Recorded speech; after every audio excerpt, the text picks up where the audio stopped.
నమస్తే RTV news కి స్వాగతం. మీ సమస్య పరిష్కారమే మా లక్ష్యం.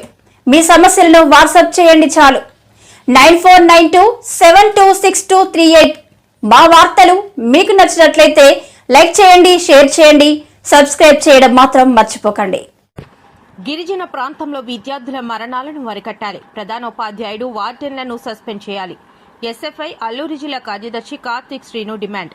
అల్లూరి జిల్లా అనంతగిరి చిలకల గడ్డ గిరిజన ఆశ్రమ పాఠశాలలో చదువుతున్న 8వ తరగతి విద్యార్థి కొర్ర సంజు చనిపోవడం పాఠశాల హెచ్ఎం వార్డెన్ నిర్లక్ష్యమేనని ఎస్ఎఫ్ఐ జిల్లా కార్యదర్శి కార్తిక్ శ్రీను విమర్శించారు.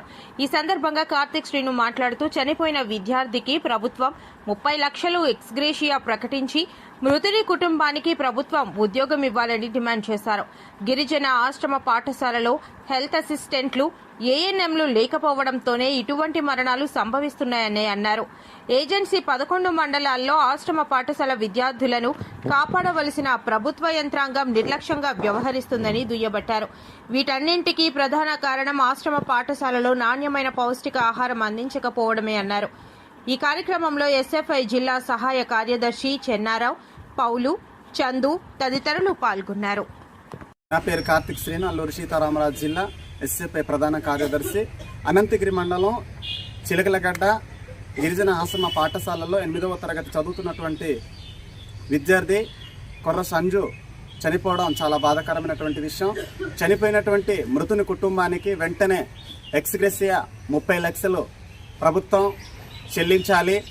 అదేవిధంగా గత వారం రోజుల నుంచి చనిపోయినటువంటి సంజు జ్వరంతో బాధపడుతున్నా అక్కడ ఉన్నటువంటి హెచ్ఎం గారు కానీ వార్డెన్ గారు కానీ స్పందించకపోవడం, హాస్పిటల్లో తీసుకెళ్ళకపోవడం చాలా దుర్మార్గం అనేసి ఎస్ఎఫ్ఐగా మేము డిమాండ్ చేస్తున్నాం.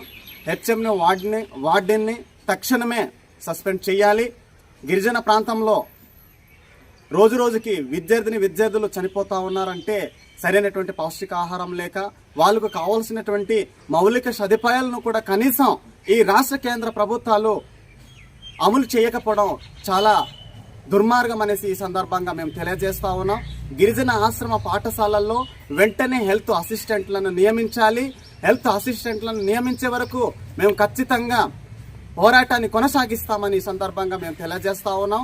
ఎవరైతే విద్యార్థి చనిపోయారో ఆ విద్యార్థిని యొక్క కుటుంబాన్ని కూడా చనిపోయిన తర్వాత వాళ్ళకి విద్యార్థి కుటుంబానికి తెలియజేయడం చాలా బాధాకరమైనటువంటి విషయం.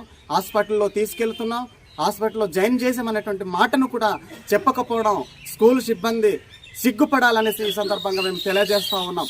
ఎవరైతే ఈ విద్యార్థి చనిపోవడానికి గల కారకులు అయ్యారో వారిని వెంటనే సస్పెండ్ చేసి చట్టపరమైనటువంటి శిక్ష విధించాలనేసి ఈ సందర్భంగా మేము తెలియజేస్తా ఉన్నాం. ఇంత పెద్ద ఐటీడీఏ గిరిజన ప్రాంతంలో ఉన్నా కూడా, గిరిజన విద్యార్థులు చనిపోతా ఉన్నా కూడా పట్టింపు చేసుకున్నటువంటి ఐటీడీఏ అధికారులు ఎందుకు ఉన్నట్టు అనేసి మేము ఈ సందర్భంగా మేము తెలియజేస్తా ఉన్నాము.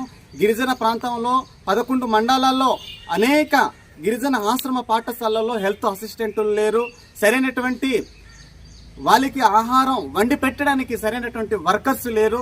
వర్కర్స్ని నియమించరు. స్కూల్ అసిస్టెంట్, హెల్త్ వర్కర్స్ని నియమించరు. ఇలా ఉండడం వలన గిరిజన ప్రాంతంలో రోజుకి మరణాలు పెరుగుతున్నాయే కానీ తరగట్లేదని ఈ సందర్భంగా మేము తెలియజేస్తా ఉన్నాను. వెంటనే గిరిజన ప్రాంతంలో విద్యార్థి మరణాలను వెంటనే అరికట్టకపోతే భవిష్యత్తులో ఐటీడీఏ ముట్టడి ఖచ్చితంగా విద్యార్థి తల్లిదండ్రులు, ఎస్ఎఫ్ఐ విద్యార్థి సంఘ నాయకులుగా మేము ఉద్ధృతం చేస్తామని ఈ సందర్భంగా తెలియజేస్తా ఉన్నాం.